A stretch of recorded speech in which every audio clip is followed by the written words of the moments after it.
We're here today with a very special guest, Courtney. I met her, gosh, it was only like a couple months ago. Mm-hmm. It was actually Canada Day. Yeah. Yeah. And it was actually a bump in because we happened to bump into you. We weren't planning to do anything. I didn't even know there was any Indigenous, area there at the legislature. And you had your booth. And we bought a ribbon skirt from you. So, Yeah. and I just love the fact that when we were talking, I felt comfortable Yeah. around you. So I'm so glad to have you here today. Thank you. I'm happy to be And here. I would love to get to know you better. Okay, So awesome. I really want to hear your story. Okay. My legal name is Courtney Oj. My Cree name is Nipinawao Musquasqueo, which means Standing Bear Woman. As you mentioned, we did meet at July 1st. Yeah. It was like a TRC event, so Truth and Reconciliation. We were doing that kind of alongside Canada Day, just because everything that had come up with the first 215 found in Kamloops. Right.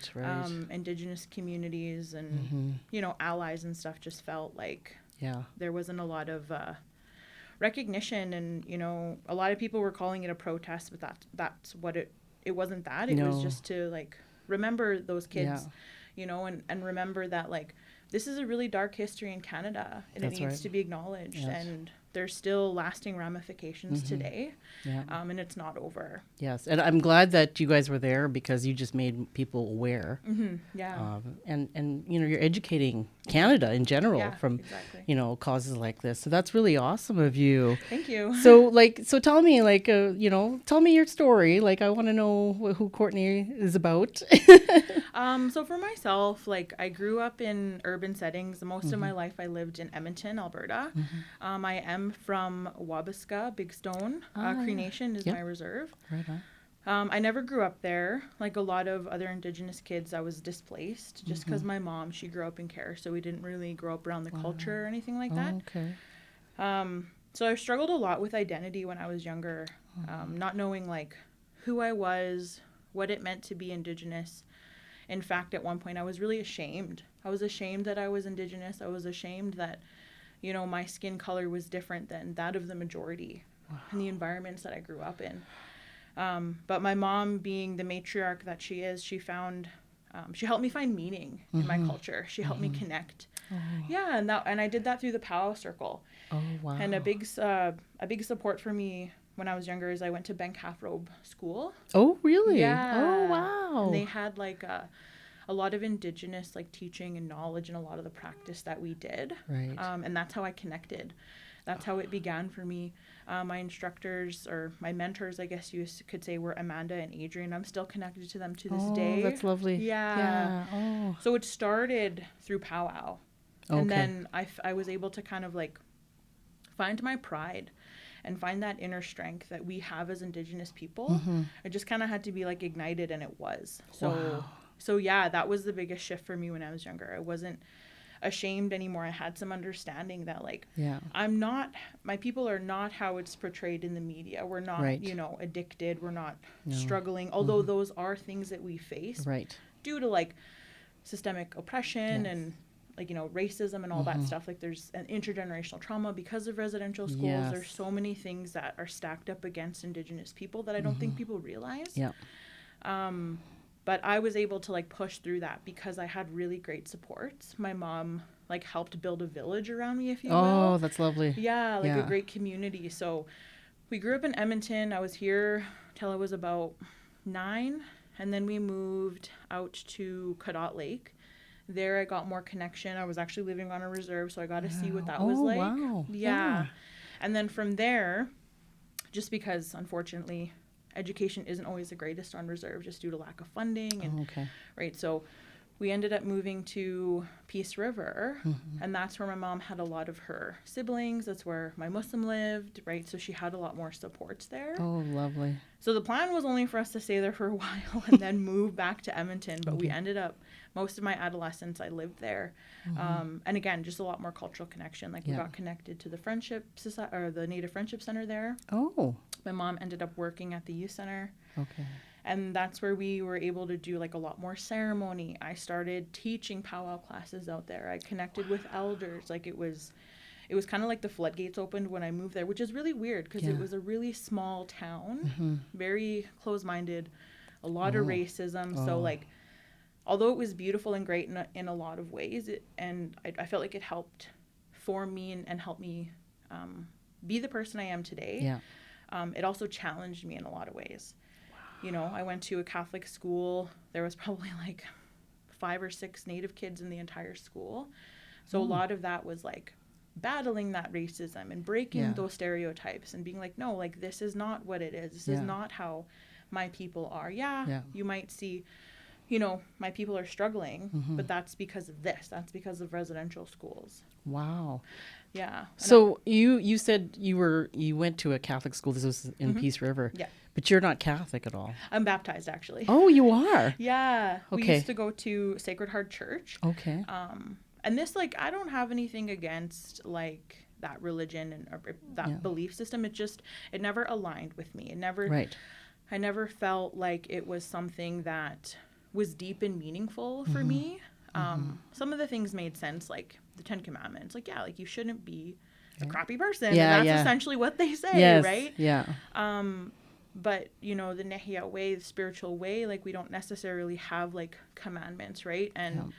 And Creator doesn't expect us to function in a way that is so structured, Yes. right? There is protocol. There is proper things we have to do. We can't be on our moon time during ceremony. We have to offer protocol when we're asking questions, right? There are certain things, but that's out of respect. It has nothing to do with like, oh, if you don't do that, you're going to be punished. Or like, I don't necessarily believe in like a hell, which is something that I was like raised on essentially. Like, right, I went to church with my mom and I was baptized and all that stuff. But I never really thought it was real. Yeah. Like, I think sometimes like it scared me more than it was like a motivator to like not do bad things. I was like just terrified. Right? And the Creator that I know and the Spirit that I know is not like that. Yes. It's not fearful. I'm not scared. I feel safe. I know I'm okay. Yeah. It's more loving. Yeah. And again, that's not to say that, you know, the Catholic Church isn't and like, right. I don't want to. Yeah, for sure. Yeah. You know, but for me, it didn't resonate in the same way. Right. But it's also it's not what Nehiyah people know. Yeah. And there's a lot of trauma that comes with the churches for Indigenous well, people. yes, of course. Yes. And we're seeing that a lot today now. Exactly. Yeah. For me, I love the Indigenous spiritual way because it resonates with me only because you guys, to me, you take care of the earth more than any other human in this world. So that's a big thing for me. Yeah. No, exactly, right? And I think it's like we're walking and we're existing holistically with Mother Earth. It's not this like, you know, linear way of thinking and that we are above everything. It's like, no, we walk together, right? And, you know, same things like hunting, like, you know, some people struggle with that, right? But, you know, it's different than like, you know, farming. Like that, for example, I caught my first moose last hunting season. Ooh. And I really struggled with that. I really struggled. I cried. I was like really sad because I've never done that before, right? But in talking with some of my people, like some of my supports, you know, they reminded me that moose, like his spirit, he knew that's why he was there. Yeah.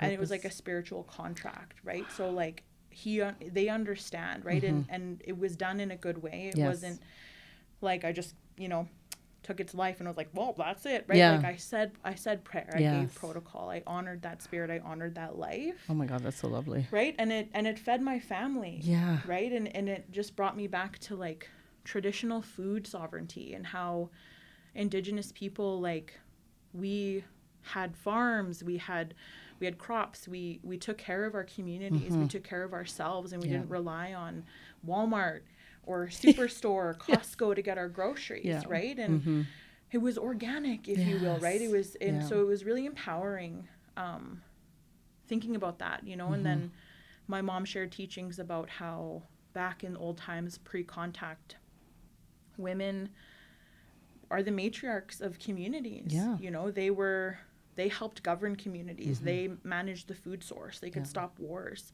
And if there wasn't enough male hunters in the communities, women would step up. Yeah. And it just reminded me of the power that I hold as a woman, and that like I can step up and will step up when I'm needed to. And you know, these gender roles that are pushed on all of us, that doesn't mean anything. Yes. You know, like in my family, it's all girls. I don't have brothers. I only have siblings, right? And so, you know, I have to step up for my small community, for my family, to be able to provide for them in that way. And it was a deep spiritual thing. I know a lot of people go hunting, but it was just really meaningful for me. And it was, I feel like throughout my life, like I've had a lot of challenges and I've struggled a lot, but through my prayer and through my connection, I've been able to push through, and I've been able to really continue to walk a good way. Yes. And to continue to be kind and be loving and be honest and trustworthy, and like using those 7 sacred teachings to guide me in every aspect of my life. Wow. And just remembering that like I'm here, this is my human experience, right? Like, and to enjoy the highs and the lows, no matter how low they are. Yeah. I'm here to learn something. You know, I was sent here. My spirit chose to be here. I had to learn something here. And when I go back, you know, I'll be able to share that knowledge, right? And I might have to come back. My spirit might have to come back and learn something else, but I'm here for a reason. And I think, you know, that my cultural connection is like one of the biggest things I advocate for. Oh, absolutely. Like I work in a position of support. So I used to do family work. I used to work in partnership. Well, I still do work in partnership with Children's Services. Now I'm more youth focused. Okay. So I work with youth who just struggle with things like addiction, and you know, and that can all be tied back to like intergenerational trauma and residential schools. I was going to ask you right? that. Yeah. Yeah. Okay. So, you know, just listening to stories, I can't really share, but just listening to stories, you can make those connections, right? Yeah. Like, and the same thing with, you know, myself, right? Like, I have trauma that I've experienced, you know, my mom has trauma that she's experienced, my grandmother, right? And we believe in something called blood memory. Oh. So, you know, although I didn't live through residential schools, I still carry that pain from my grandmother, from my great-grandmother. And it really comes up in ceremony, you know, like sometimes I'll be in ceremony, I'll be in the lodge, and I'm struggling, and I'm having a hard time, and I'm crying really hard, and I don't understand why. I can't pinpoint what it is, right? Wow. But, you know, my elders tell me, like, you know, that's just my pain, you know, and I believe that comes from my mother, from my grandmother, my great-grandmother, right? And there's so much pain. Residential schools has done so much damage to my people. Like, I can see it, you know, in the people that I support. Wow. Even just, like, being in inner city, you know, you can see it. You can see the struggle. You can see the pain. You can see how people are hurting. And it's hard, but I do my best to, again, continue to be as positive as I can, as supportive as I can. That's good. And just try and do my best to make cultural connection as accessible as I can with the knowledge that I have. Yeah. I'm not an elder. I don't think I'm a knowledge keeper. Like, I just know things that I'm willing to share with people because I know how hard it can be to find that connection in an urban setting. Yes, that's right. Right? Wow. It was a lot of years. Like, I'm 27 now. You're a wise 27-year-old, by the way. Thank you. So, like, I've been building my community throughout my life, right? And in big part, that's because of my mom. She really helped me find those connections. But so I think it's really important. And I think gatekeeping is something that is really harmful in our community, but it does happen, right. You know? And I don't blame the people who do it, right? Like, we have to share our knowledge, but we have to be mindful of who. Yes. Because of that exploitation. Yeah. You know what I mean? Yeah. Like California sage, for example. It's been so exploited. It's almost like extinct now. It's endangered. Wow. Yeah. So we have to be really mindful of like who we're sharing that information with while not gatekeeping at the same time. So it's like, it can be kind of hard. Wow. So you talk about the youth that you've been helping. Have you, in your work, have you seen some really great success stories? Have you seen, you know, people turn around from the support that you've given them, or? I mean, in some ways, right? Mm-hmm. Like, I think when I first started working in social work, I had a mindset of like, oh, I'm going to change the system. Right. I'm going to break down. I'm going to rebuild it. Like, I went in with that mindset. Yeah. It was all very from my ego, right? And I can say that now because I've humbled out hard, Yeah, wow. you know? But, you know, it's like small successes, right? Like, if I have a youth that I can just connect to ceremony just by smudging, Yeah. to me, that's a success. Yeah, for sure. So I can't really get into details because No, I'm no. really confidentiality. No, absolutely. But Yeah. I can say that, yeah, like I have, and That's good. I don't just, even like sharing that knowledge with a coworker who doesn't know, Mm-hmm. and then can share that with someone else they might come into, you know, Yeah. contact with. Yeah. I think that's a success as well. Yeah, for sure. But I'm really passionate about the work, and it's meaningful to me because I feel that we as Indigenous people, we need to take back our communities. Absolutely. We need to take that responsibility out of everybody else's hands, and we need to take control, because we know, not control, I shouldn't say that, but we should take the charge in that. Yeah. Because we know what ceremony can do. We've seen it, we live it. And it's really important that we take that role of that support for our own people, because again, that's going to help them with their identity. They're going to build that community. Yeah. And no one's going to understand, you know, Indigenous people better than their own people, because they live it, they experience it. You know, they have that lived experience. Yeah. No, that's great. So I'm finding that even from your experience, I think it's just having that support system to help you grow and become successful in what you're passionate about too. Yeah, exactly. Yeah. It's really important, and like that sense of identity for anybody. It's not just for Indigenous people. Like everybody belongs somewhere. Yes. Everybody has their people, has their community somewhere. It's just a matter of finding it. Yes. You know what I mean? Yeah. But like also creating that space for that person to explore those things and making it safe for them to do so for sure. is really important, right? Yeah. You know, because if I didn't feel safe, I wouldn't be where I'm at. I wouldn't be as connected as I am, right? Yeah. No, that's incredible. Yeah. So I know that you've powwow danced this summer. Have you been powwow dancing quite a while, or? Yeah. So I've probably been dancing on and off for about 20 years. Oh, wow. Yeah. So I started really young. Wow. I think I was in grade 1 or 2 when I started. Gosh. Yeah, I was pretty young. Yeah. So they had a after school program, I guess you could say, at Bencalf, and it was powwow dancing, and it was drumming, and there was a whole bunch of different things, and I've been dancing on and off since then. Do they still have that now happening? I'm not sure, actually.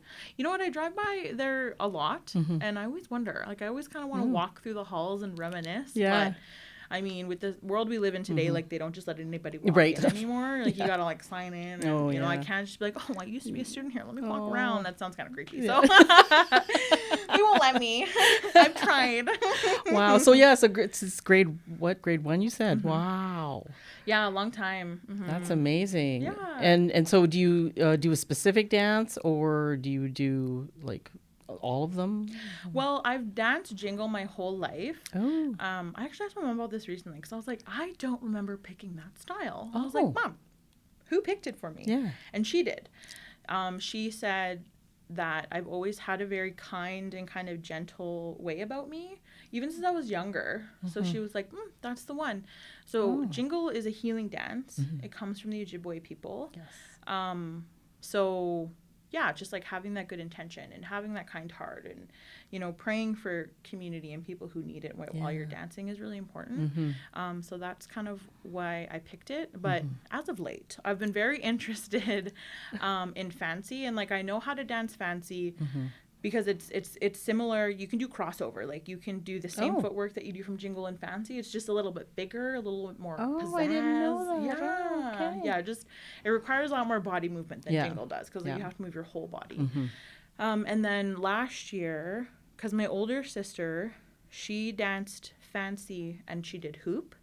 Oh, wow. Yeah, and I always looked up to her in that way. I was like, oh, like my older sister's so cool. So I think I'm just really just honoring my spirit and like honoring those deep wishes that I have. Yeah. You know what I mean? So like I really I want to try that. I want to explore fancy. I want to explore hoop dance and all that stuff. Oh, that's great. Yeah. Oh my gosh, that's so lovely. Yeah. Wow. And so aside from powwow dancing and, you know, your social work, Yeah. you're also, you know, you made a ribbon skirt for Asia. Yeah. So tell me about that side of your life, your hustle. My side hustle. So again, it was just like part of that connection, right? Like when things were really quiet and really slow in the wintertime, you know, women would like make stuff, right? And so my mom and I made my first regalia together. She did most of the work, Wow. I will say. So that's kind of where it all started. How old were you then when that happened? What grade was I in? I think I was in grade 3 or 4. Wow. I was pretty young. Yeah, that's my amazing. mom did most of the work, though, I will say. But that's a start, like to Yeah. see it even as you get older, it's there in Yeah. your life. So Exactly, right? So I really, that's kind of where it all began, I guess. And I didn't really do a lot. I remember when I was in Peace River and we were connected to the Friendship Center out there. They used to have like a little store that had all these like beaded goods inside, and I was always like, oh, these are so cool. So I tried to teach myself how to bead. I actually still have the first earring I ever made. Oh, wow. Didn't even finish it, but I still have it. And I'm like, ooh, not very good. But I mean, I tried. I tried to teach myself. So when I had finally moved back, I think it was like 2013 or 14, I moved back. I was an adult. Okay. I wanted to come back to the city. I feel like I've learned what I could from Peace River. It was time to move on. Right. I wanted to go back and live in the city as an adult. So then when I moved back, my mom actually found a beading class through the Canadian Friendship Center just on 118th Ave. Okay. And Tanya Rushton, she was our instructor. Amazing woman. So she kind of taught me and my mom how to bead. My mom really taught me how to sew. So we made my first regalia, and then I made another one when I was in about grade 9 with her. Wow. Yeah. That's amazing. And then I had that for a really long time. And I hadn't made another one. I was like, let's kind of leave it for now. Okay. But the beading started when I moved back here, and then I think I've done the most sewing in the last 3 years. Okay. I've made the most skirts. Yeah, I see that. Yeah. I've done the most work in that regard in the past 3 years. I can't even remember what it was, like what pulled me to it. Yeah. I just feel like it was something that I always enjoyed. And, you know, kind of and working in the way that I do, and, you know, just being mindful of self-care and taking care of myself and my spirit and honoring that, like beading and sewing is a big part of my wellness. Oh, wow. It's a big part of my just connection, right? In every way, right?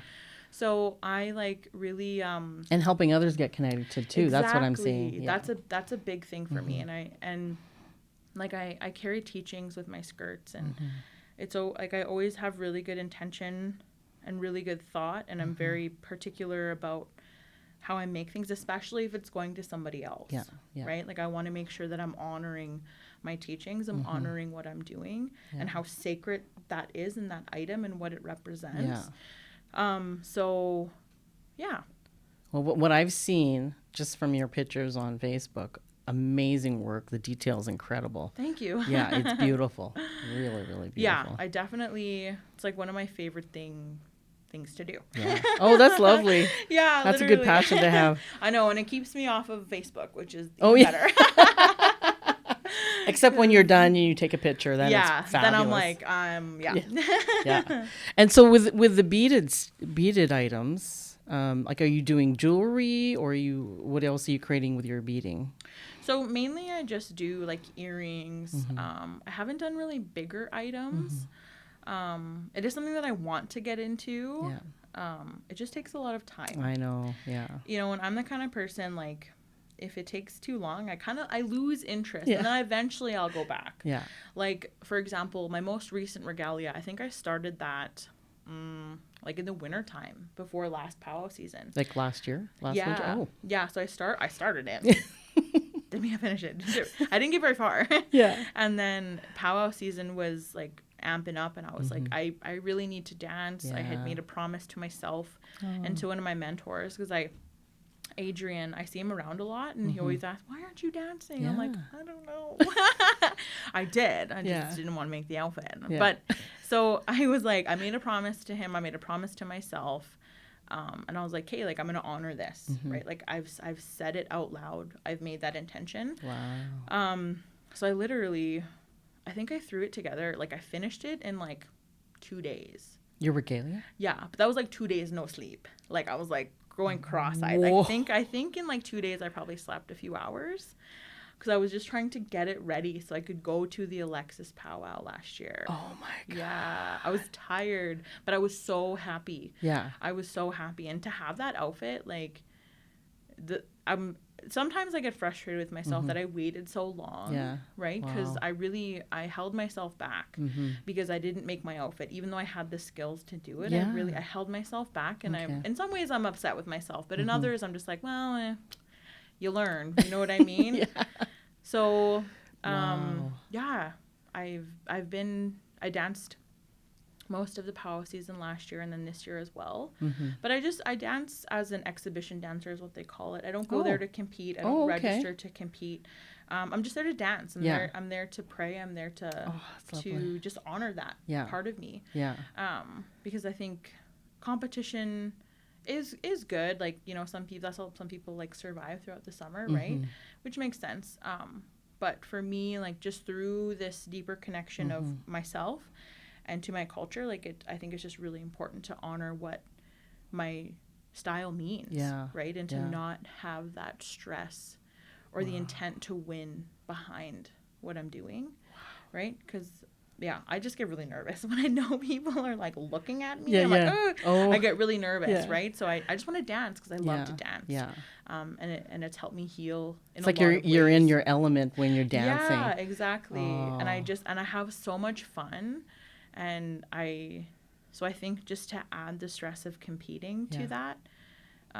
Would just be too much for me. Too much for me to handle. Yeah. You know, not that it's a bad thing. You know, like, there's some wicked dancers out there that inspire me. Yeah. And I've been in the powwow circle for a really long time. So it's really great to see. And it's also very humbling too, right? Yeah. Like, I've been dancing for a really long time. Yeah, I've been connecting and, you know, I've done this work. I've been beading and sewing for however long, but I still have lots of things to learn. Yeah. There's still going to be young girls who are going to teach me things, right? Wow. So it's really important to, like, keep humbling myself. And I think the best way that I can do that is just continue to just dance and honor my dress and honor that it's a healing dance. And, you know, because I don't want to ever come from a place of ego and how I used to. Wow. You know what I mean? So I'm just like, because I feel like if I was to dance competition, it could go one or two ways. It could go, oh, I suck. Yeah. Or, oh, I'm the best. Yeah. And I don't want to gamble with that. I don't want to mess around with that. I don't want to potentially have that be something that comes into my mind. Right. And then clouds my judgment and affects my intention. Oh my gosh, you're my kind of people.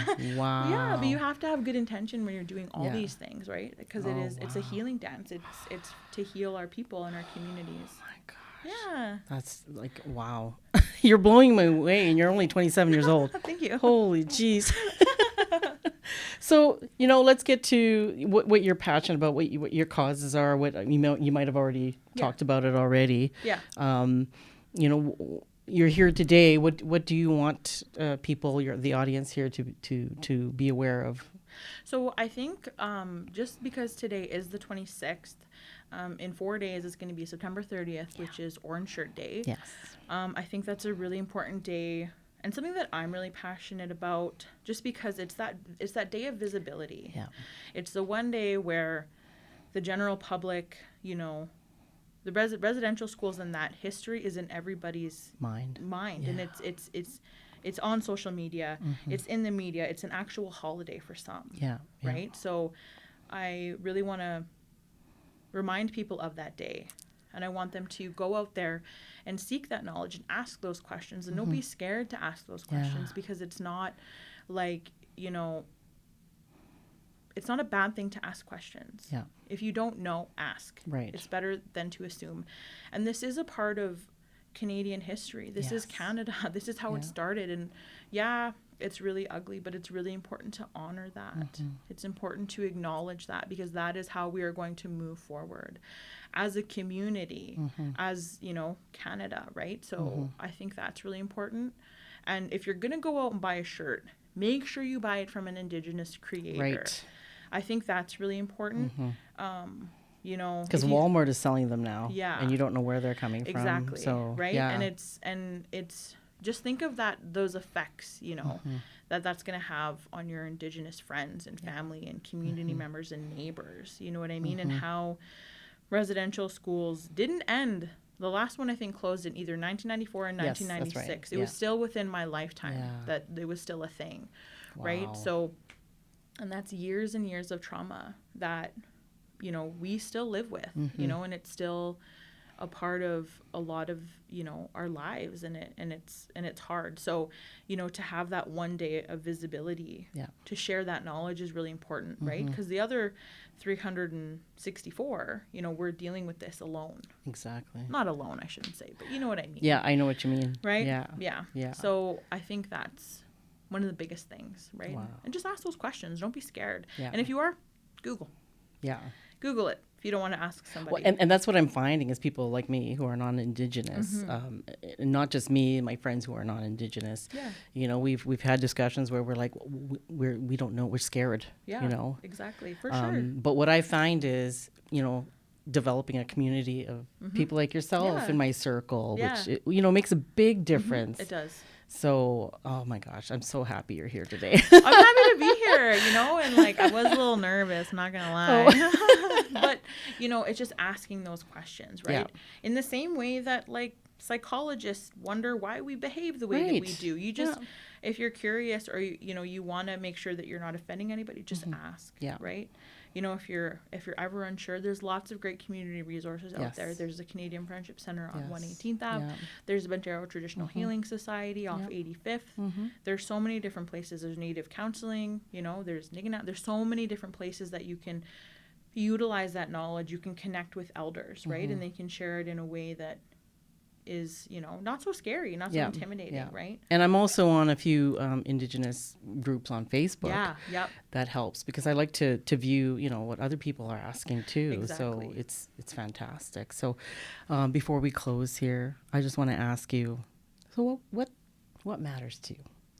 I think what matters to me is our youth.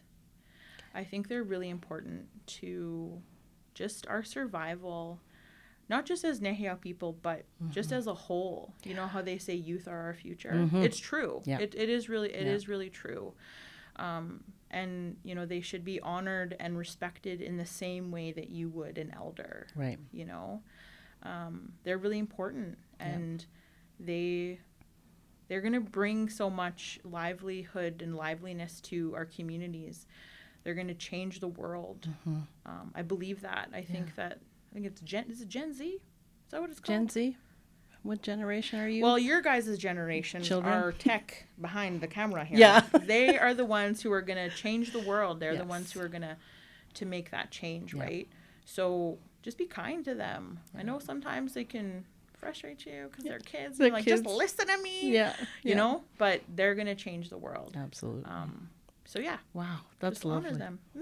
Thank you so much, Courtney. you. I'm so happy you're here today. Me too. Okay.